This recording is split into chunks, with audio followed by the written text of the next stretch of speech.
यंदा अक्षय तृतीया कधी आहे? 19 की 20 एप्रिल? हिंदू धर्मात अक्षय तृतीया हा 3.5 मुहूर्तापैकी एक अत्यंत शुभ मुहूर्त मानला जातो. हा दिवस केवळ सोने खरेदीसाठीच नाही तर नवीन कार्यारंभासाठी देखील अत्यंत फलदायी ठरणारा मानला जातो. श्री स्वामी समर्थ. नमस्कार मंडळी.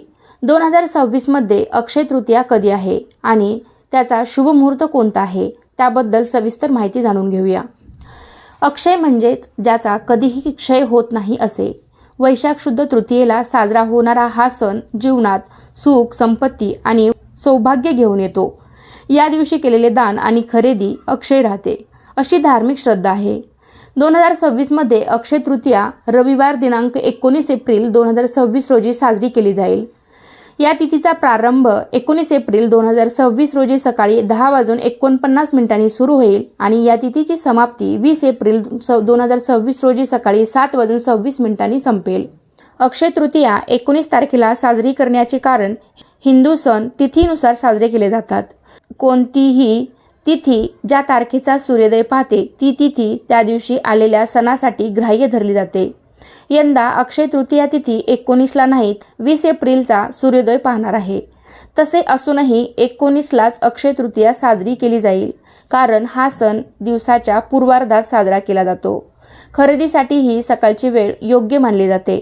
अशातच तृतीया तिथी 20 तारखेचा सूर्योदय पाहणार असली तरी अवघ्या काही मिनिटातच म्हणजे 7:26 ही तिथी संपणार आहे. त्यामुळे मुख्य सण 19ला साजरा केला जाईल. यालाच पूर्वायुव्य व्यापिनी तथा पूर्वार्ध व्यापिनी तिथी असे म्हणतात. सोने खरेदीसाठी सर्वात शुभ मुहूर्त. अक्षय तृतीयेला सोने खरेदी करणे अत्यंत शुभ मानले जाते. 19 एप्रिल रोजी सोने खरेदीसाठी खालील वेळा अत्यंत फलदायी ठरतील. सकाळचा शुभ मुहूर्त 19 एप्रिलला सकाळचा शुभ मुहूर्त सकाळी 6:10 पासून ते दुपारी 12:25 आहे. संध्याकाळचा मुहूर्त दुपारी 4:30 पासून ते सायंकाळी 7 वाजेपर्यंत असणार आहे. या दिवसाचे धार्मिक महत्त्व. परशुराम जयंती. याच दिवशी भगवान विष्णूंचे 6वे अवतार भगवान परशुराम यांचा जन्म झाला होता. त्रेतायुगाचा प्रारंभ. धार्मिक मान्यतेनुसार त्रेतायुगाची सुरुवात याच दिवशी झाली होती. गंगा उतरण. या दिवशी माता गंगा स्वर्गातून पृथ्वीवर अवतरली होती असे मानले जाते. तसेच या दिवशी काय करावे आणि काय टाळावे. या दिवशी गरजूंना पाणी भरलेला कलश, छत्री, पंखा किंवा अन्नाचे दान केल्याने पितृदोष दूर होतो. गृहप्रवेश, लग्न किंवा नवीन व्यवसायाची सुरुवात करण्यासाठी हा दिवस स्वयंसिद्ध मुहूर्त आहे.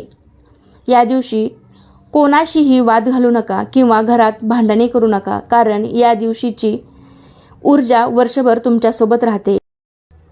हा व्हिडिओ इथं संपतोय. कसा वाटला तुम्हाला आजचा व्हिडिओ नक्कीच कमेंटद्वारे सांगा. व्हिडिओ आवडला असेल तर व्हिडिओला लाईक करा. तुमच्या फ्रेंड फॅमिलीसोबत शेअर करायला विसरू नका. आणि असे छान छान आपल्या सणांशी रिलेटेड, हिंदू सणांशी रिलेटेड व्हिडिओ पाहण्यासाठी चॅनेलला नक्की सबस्क्राईब करा. चला तर पुन्हा भेटूया अशाच एका छानशा आणि माहितीपूर्ण व्हिडिओमध्ये. तोपर्यंत सर्वांना श्री स्वामी समर्थ. धन्यवाद.